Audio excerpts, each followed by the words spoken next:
Hello' everyone, আজি লৈ আহিছোঁ চিম্পল চিকেন বিৰিয়ানী ৰেচিপি।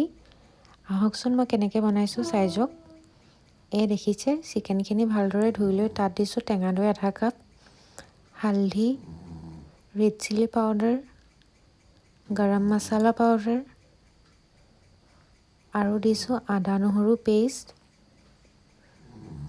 এতিয়া ভালদৰে এইখিনি মেৰিনেট কৰি ৰাখি দিম আধা ঘণ্টামানৰ কাৰণে। দেখিছে ভালদৰে সানি ল'লোঁ। এতিয়া চাউলখিনি পানীত ভিজাই ৰাখিম 10 মিনিটমানৰ কাৰণে। আৰু দেখিছে প্ৰেছাৰ কুকাৰত ৰিফাইন তেল দি লৈছোঁ। আৰু দীঘল দীঘলকৈ পিঁয়াজ 3টা মই কাটি লৈছিলোঁ। পিঁয়াজখিনি গল্ডেন ব্ৰাউন হোৱালৈকে ফ্ৰাই কৰি ল'ম। আজি বিৰিয়ানীটো প্ৰেছাৰ কুকাৰতে বনাম, কিন্তু টেষ্টটো একদম ছেইম হ'ব আৰু বহুত সহজতে বনি যায়।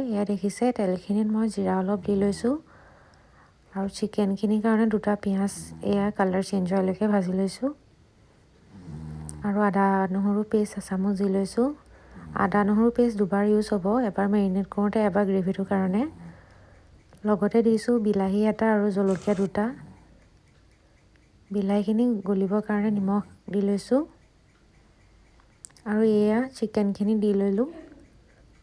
লগত ইয়াত দিছিলোঁ 2 চামুচ বিৰিয়ানী মছলা, 1 চামুচ ৰেড চিলি পাউডাৰ। ভিডিঅ'টো স্কিপ হৈ গ'ল।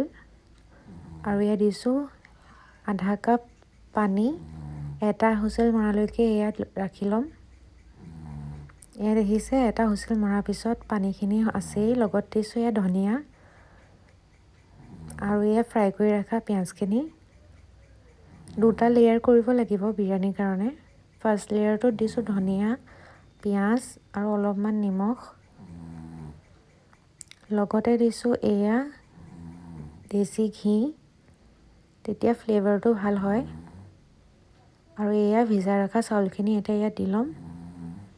চাউলখিনি ভালকৈ মিলাই লৈ এতিয়া ওপৰৰ লেয়াৰটো আমি কভাৰ কৰি ল'ম। দেখিছে ধনিয়া দি লৈছোঁ, লগতে দিছোঁ পিঁয়াজখিনি আৰু অলপমান নিমখ দি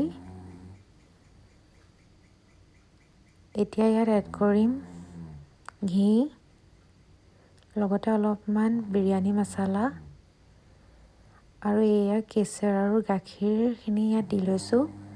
আৰু এটা হুইচেল মৰাৰ পিছত দেখিছে বিৰিয়ানী আমাৰ ৰেডি। মোৰ ভিডিঅ'সমূহ যদি চাই ভাল পায়, লাইক, শ্বেয়াৰ এণ্ড ছাবস্ক্ৰাইব কৰি দিব। লগতে ফ'ল' কৰিব ফেচবুকত। দেখিছে বিৰিয়ানীটো এটা হৈছে। খাবলৈ বহুত টেষ্টি হৈছিল, আপোনালোকেও ট্ৰাই কৰি চাবচোন।